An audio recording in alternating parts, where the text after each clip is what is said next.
mind when you think of the term workshop?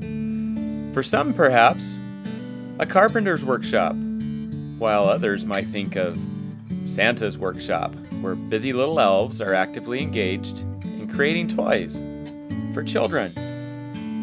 But there is one common variable associated with all workshops. There is a premium placed on doing.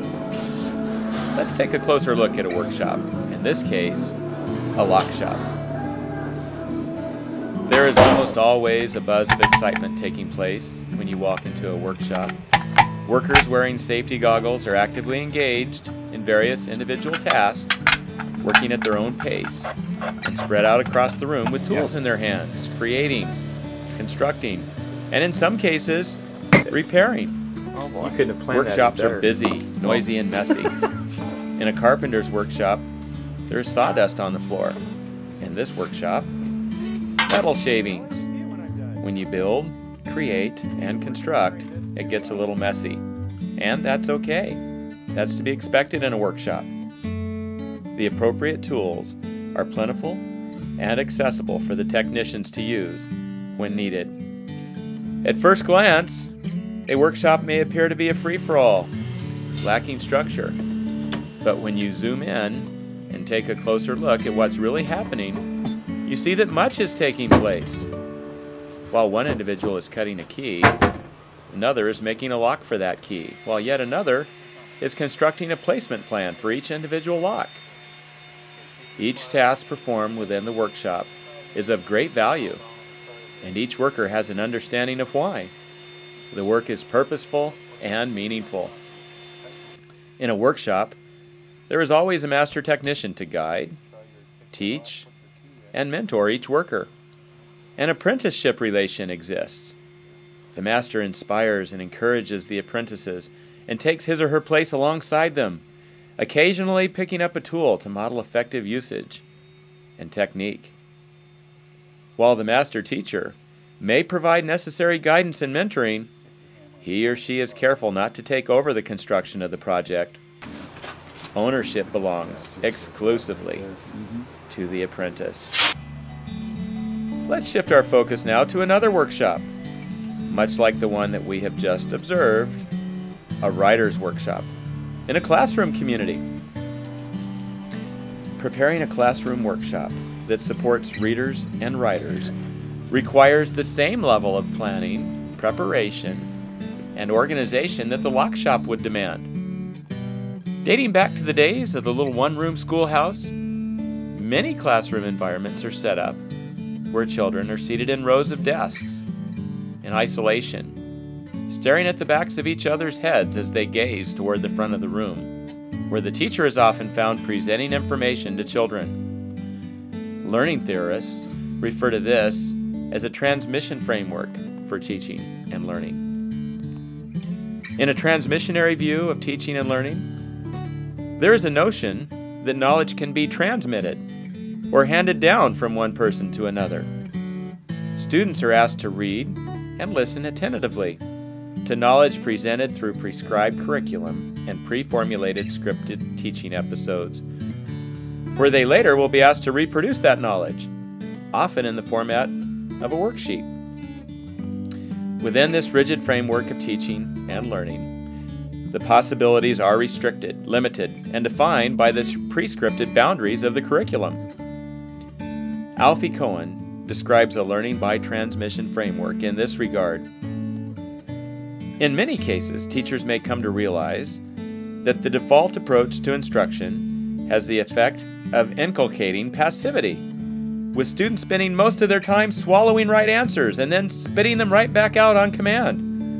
This process is easy to see where scripted instruction is used, or even more commonly, in classrooms characterized by the unholy trinity of textbooks, tests, and lectures. Lecturing was defined by the writer George Leonard as the best way to get information from the teacher's notebook to student's notebook without touching the student's mind.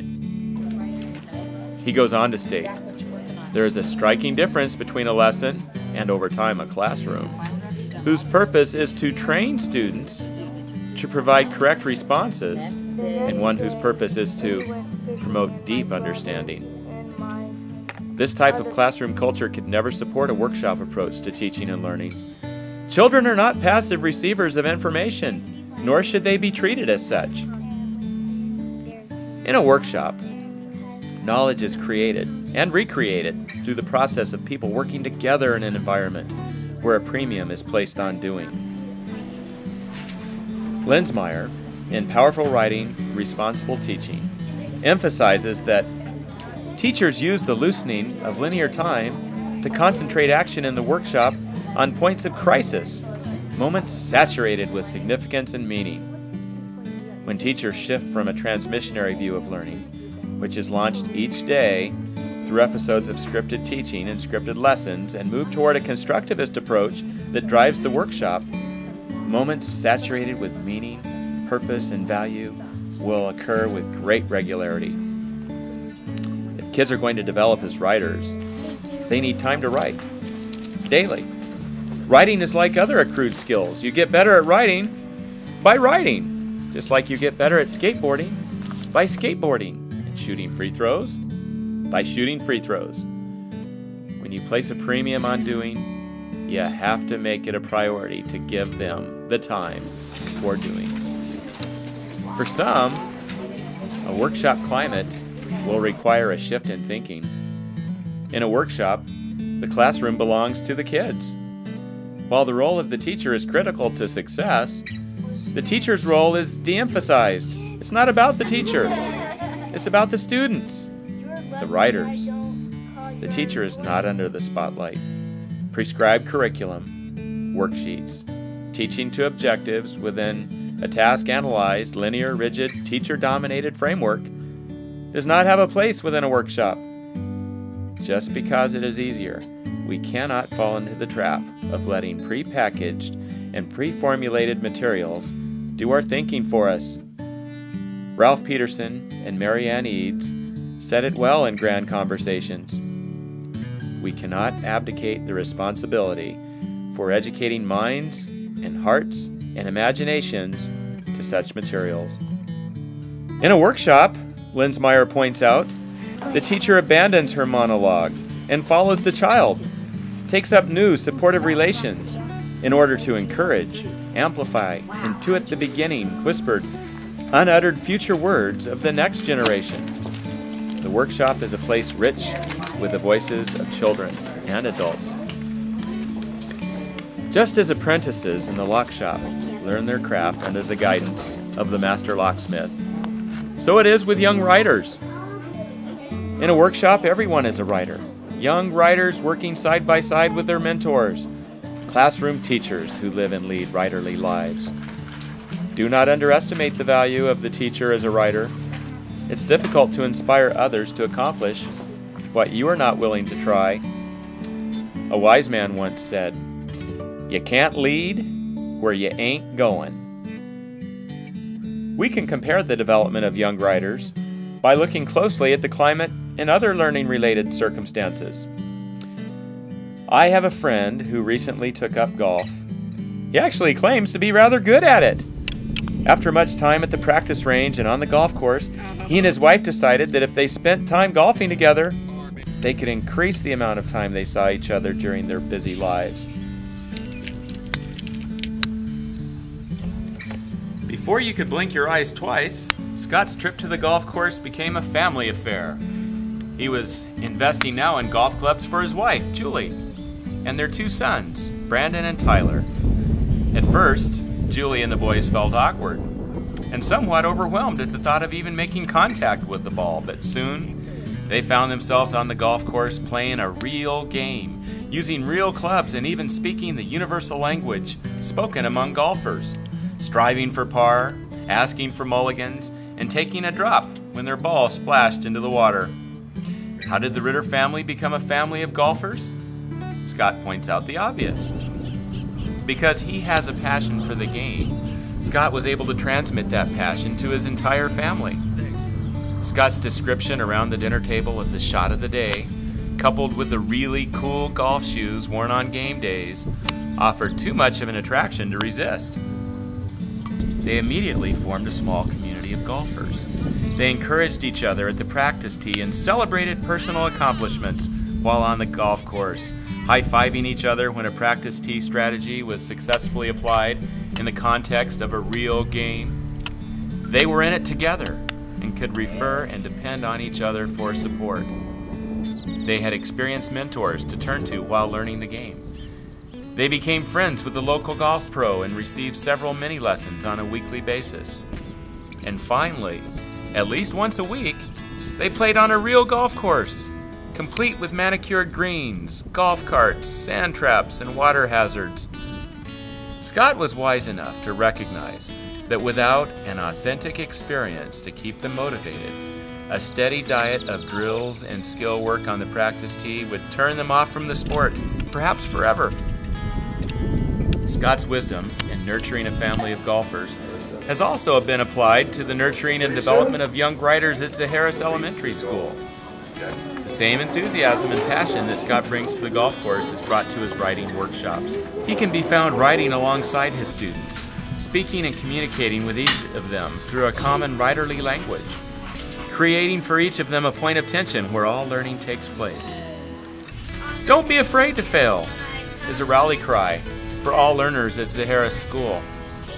Both teacher and student alike recognize that in any workshop climate, mistakes are the portals of discovery. If you fail, try it again, and next time fail a little better.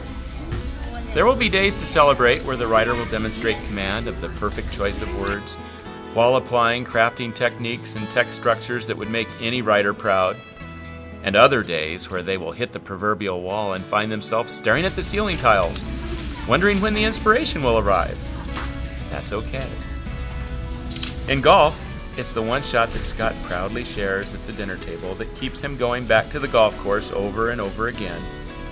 In writing, it's the one golden line that is celebrated by a real audience that keeps the writer motivated to return to the writer's notebook over and over again. In the book, Grand Conversations, by Ralph Peterson and Mary Ann Eads, the concluding paragraph calls upon the magic of children's author William Steig in his first novel for children entitled Dominic. These are the words the alligator witch had for Dominic when he ran into her at a fork in the road. "I hope you don't mind if I tell you this much," she said. "That road there on the right goes nowhere. There's not a bit of magic up that road, no adventure, no surprise, nothing to discover or wonder at. Even the scenery is humdrum. You'd soon grow much too introspective. You'd get to daydreaming and tail-twiddling, get absent-minded and lazy, forget where you are and what you're about, sleep more than one should, and be wretchedly bored. Furthermore, after a while, you'd reach a dead end, and you'd have to come all that dreary way back to right here, where we're standing now. Only it wouldn't be now. It would be some woefully wasted time later.